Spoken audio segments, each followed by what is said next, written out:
Ano ba ang kultura ng iyong pamilya? Pag-usapan po natin yan sa devotion natin na ito.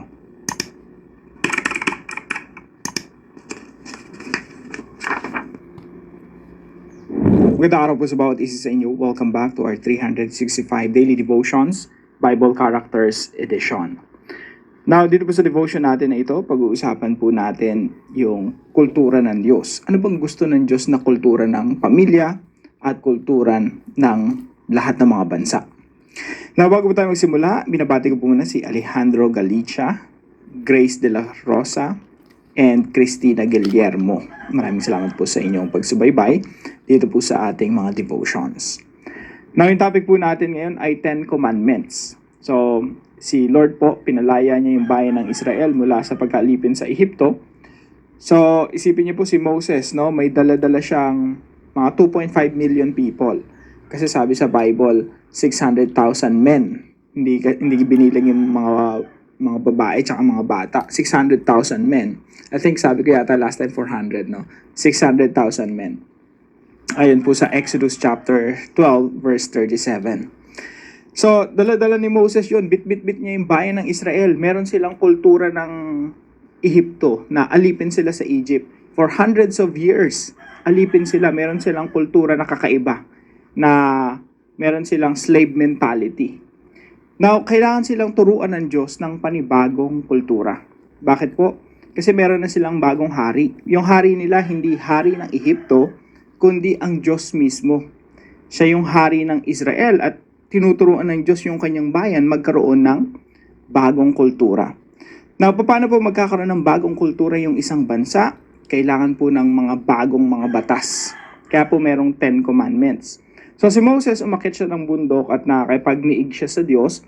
Yung Diyos, binigyan siya ng 10 utos. Yung 10 utos na yan po yung magiging pundasyon ng bayan ng Israel. Now, basahin po natin sa Exodus chapter 20. Sabi po dito, "And God spoke all these words. I am the Lord your God who brought you out of Egypt, out of the land of slavery." So, ito yung pinaka-preamble ng kanilang constitution. So, sabi niya, "I am the Lord your God." Ako yung inyong Diyos. Ako si Yahweh, who brought you out of Egypt, out of the land of slavery. So, malaya na kayo, no? Meron na kayong freedom. This time, ako na yung inyong Diyos, ako na yung inyong hari, at ito yung aking mga batas. Kaya pagkatapos sabihin ng Diyos na I am the Lord your God who brought you out of Egypt, out of the land of slavery, ibinigay ng Diyos kasunod nun yung mga batas. Now, ito po yung ilan sa mga katuruan natin ngayong araw. Ito po ay patungkol sa Kingdom of God. Kasi po, dati na sila sa Kingdom of Egypt being ruled by Pharaoh. Now, nung pinalaya sila ng Diyos mula sa pagkalipin sa Ehipto, sabi ng Diyos sa Exodus chapter 19, ito na yung bago kong kingdom, no? Kingdom of priest. Na sila yung holy nation. Isang bayan na inihiwalay para sa Diyos. At dahil ito ay bayan na pinili ng Diyos, magkakaroon to ng kanyang kultura, sariling kultura, kultura ng Diyos. Sabihin natin godly culture. So, in God's kingdom, meron pong 3 bagay, no? 3 puntos na gusto pong bigyan ng diin. Number 1 po, there is grace before law. In God's kingdom, nauuna po yung grace, yung biyaya ng Diyos. Pagkatapos po nun, ang kasunod po nun, yung kanyang mga batas. Kaya dito po sa Exodus chapter 20, nasasalamin na agad yung grace of God eh. Kasi sa New Testament, talagang highlight yan. Emphasize yung grace of God. Pero dito pa lang sa Exodus chapter 20, makikita natin yung biyaya ng Diyos. Yung pagliligtas ng Diyos. Yan po ang pundasyon ng mga batas, ng mga kautusan. Sabi po rito, "And God spoke all these words, I am the Lord your God who brought you out of Egypt, out of the land of slavery." Niligtas ko muna kayo. Tumanggap muna kayo ng kaligtasan, ng kalayaan, bago ko ibibigay sa inyo mga batas. Hindi po ba ganyan po yung gospel? Ang gospel po ng ating Panginoong Jesucristo sa New Testament, ililigtas ka muna niya, bibigyan ka muna niya ng salvation. Karugtong ng salvation is obedience, pagsunod sa mga kautusan ng Diyos. magkakaroon ka na pagkatapos kang bigyan ng Diyos ng kaligtasan, bagong identity, magkakaroon ka na ng bagong buhay. Isang buhay na sumusunod sa Diyos. So ganito po yung ine-emphasize po dito sa Exodus chapter 20, grace muna, bago law. Iniligtas muna kayo ng Diyos. After nyong mailigtas mula sa pagkalipin sa bayan ng Ehipto, ito yung kautusan ng Diyos, ito yung standard ng Diyos, ito yung mga kagustuhan ng Diyos, ito yung mga dapat nyong sundin. So that's number 1. There is grace before the law. Pangalawa po, there's a culture that loves God. Sa kingdom of God, meron pong kultura na gustong-gusto ng Diyos. Na gusto ng Diyos mangyari sa atin individually, sa ating mga pamilya, at sa ating mga communities, sa ating bansa, at sa lahat ng bansa sa buong mundo. Gusto ng Diyos na matutunan ng lahat ng mga tao yung kultura ng pag-ibig. So that's number 2, there's a culture that loves God. Alam niyo po ba sa 10 Commandments, yung 10 po yan, no? Yung unang 3 dyan, patungkol sa pag-ibig sa Diyos. Yung kasunod na 7, ito po ay patungkol sa pag-ibig sa kapwa. Makikita po natin yan sa Exodus chapter 20. Umpisan po muna natin, no? Basahin lang natin. Sa verse 3, sabi dito, you shall have no other gods before me. Para talaga mapakita mo, no? Na mahal mo ang Diyos, dapat wala kang ibang Diyos because God is a jealous God. You shall have no other gods before me. You shall not make for yourself an image in the form of anything in heaven above or on the earth beneath or in the waters below. You shall not bow down to them or worship them, for I am the Lord your God. I am a jealous God. Huwag kang gagawa ng mga imahe ng Diyos at luluhod ka doon, magsasamba ka doon. So that's number 2. Pangatlo, you shall not misuse the name of the Lord your God, for the Lord will not hold anything guiltless who misuses His name. Huwag mong gamitin ang pangalan ng Diyos sa walang katuturan. Huwag mong banggitin yung pangalan ng Diyos sa mga bagay na walang kabuluhan. So, etong 3 commandments na to, this is about loving God. Pangatlo po, there's a culture that loves people. Ito naman ay patungkol sa pagmamahal sa kapwa. Sabi po dito sa verse 8, remember the Sabbath day by keeping it holy. 6 days you shall labor and do all your work. But on the 7th day is a Sabbath to the Lord your God. Minsan po kasi, inisip natin yung Sabbath para sa Diyos. Well, totoo naman. Pero ang sabi ng ating Panginoon Jesucristo, Sabbath was made for man. Ibig sabihin, gusto ng Diyos na yung tao nagpapahinga. Merong isang araw ng pahinga dedicated sa Panginoon. So, bakit merong araw ng pahinga? Kasi nga, pagmamahal yan sa tao. Meron kang negosyo, meron kang kasi yun ang pinauso ng Diyos during that time Dati slave sila Nagtatrabaho sila 7 days a week. Pero sabi ng Diyos dito, may bago tayong kultura. Nagmamahal sa mga tao. Yung mga tao, pinagpapahinga ng Diyos sa trabaho. So yun po yung purpose ng Sabbath. And then sabi po rito, honor your father and your mother. Pagmamahal po yan sa kapwa. You shall not murder. Pagmamahal yan sa kapwa. You shall not commit adultery. You shall not steal. Kung mahal mo yung kapwa mo, huwag mo silang nakawan. You shall not give false testimony against your neighbor. Mahal mo pala sila, huwag mo silang pagbintangan. You shall not covet your neighbor's house. Now, ano pong sinasabi ng mga ng 10 commandments? Love God and love people. Paano po natin nalaman na ito yung summary ng 10 commandments? Ito po ang sabi ng ating Panginoon Jesucristo sa New Testament. May nagtanong po sa kanya, Teacher, what is the greatest commandment in the law? Sabi ni Jesus, love God, love people.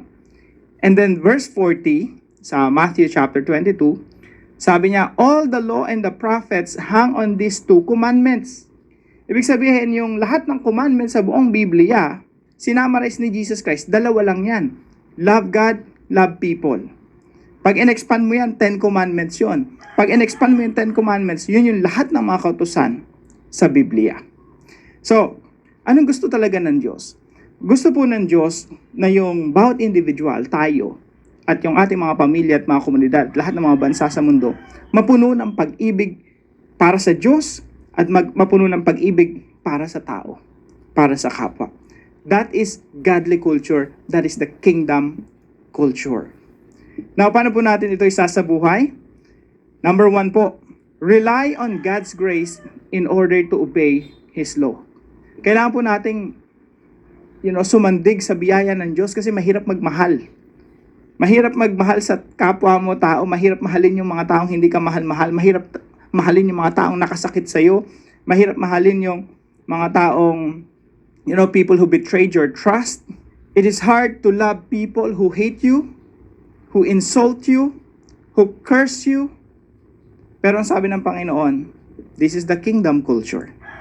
Lalo na pagdating sa New Testament, sabi natin Panginoon Jesucristo, you are blessed if you are persecuted in the name of God. When you love God and you're persecuted, you are blessed. So, rely on God's grace in order to obey His law. Kailangan nating sumandig sa biyaya ng Diyos, sa pagpapalakas ng Diyos upang masunod natin ang kanyang mga kautusan. Number 2 po, love God with all your heart. Mahalin po natin ang Diyos ng ating buong puso. Sabi nga po ng ating Panginoon Jesucristo sa Matthew 22 verse 37. Ano ba yung greatest commandment in the law? Jesus replied, love the Lord your God with all your heart, with all your soul, and with all your mind. Mahalin mo ang iyong Diyos sa Tagalog po, ng buong puso, buong kaluluwa, at buong pag-iisip. Ito ang dakila at unang utos. Kaya mga kapatid, napakarami natin mga devotions. Everyday may mga devotions tayo. Kung hindi ka sure, ano ba talagang gusto ng Diyos? Ano mong kalooban ng Diyos? Ano ba dapat gawin ko sa buhay? Mga kapatid, mag-focus ka dito. The greatest commandment. That is to love God. Mahalin natin ang ating Diyos. Sabi po sa Biblia, paano mo ba mamahalin yung Diyos na hindi mo nakikita? Paano mo masasabi na mahal mo yung Diyos na hindi mo nakikita?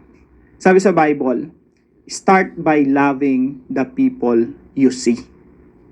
Kung hindi mo alam paano mahalin ang Diyos, mahalin mo yung mga taong nakikita mo. And that's how to love God. Kasi paano mo nga naman mamahalin yung Diyos, di mo nakikita, pero ang neighbor mo nakikita mo, ang kapwa mo nakikita mo. You love them because you love God. And that leads us to point number 3. Love people as you love yourself.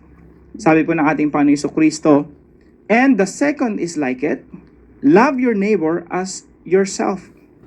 Simula po ngayon, practicein po natin, tingnan mo yung ibang tao. Kung paano mo iniingatan yung sarili mo, ayaw mo magkasakit. Kung paano mo pinapaliguan yung sarili mo, tinutoothbrush yung sarili mo, paano mo inaaruga yung sarili mo.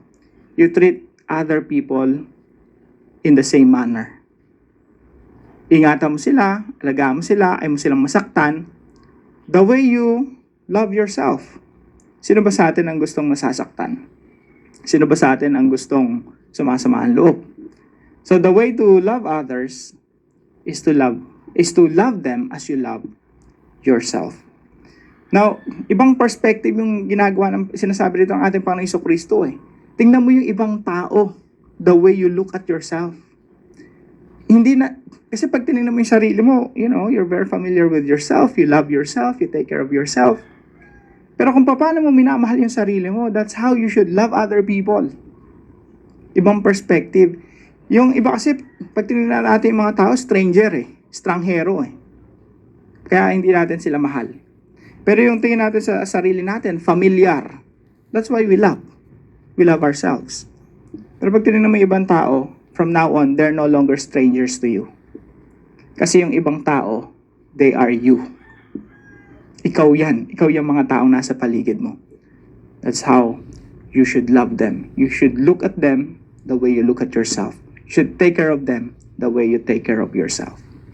Kaya po, yung perspective ni Jesus na to, mind-blowing paradigm shift . And the second is like it, love your neighbor as yourself. Ito po yung kingdom culture. Ito po yung kultura ng Diyos. May pagmamahal sa Diyos at may pagmamahal sa kapwa. So para po sa ating discussion, why did Jesus summarize all the commandments as loving God and loving people? Pag-usapan po natin yan sa ating mga discussion groups. At para naman po sa ating dive deeper, how do the 10 commandments influence the world? Pag-usapan po natin yung 10 commandments, paano nito na-impluensyahan ang buong mundo. Tayo po'y manalangin. Father God, when I read the 10 commandments, I see how holy and perfect you are. I also see how often I fall short Thank you for not giving your law to push me away, but to show me my need for Jesus. Thank you that Jesus obeyed perfectly where I fail and carried my sins on the cross. Help me not to ignore your commandments, but to love them because they show me what pleases you.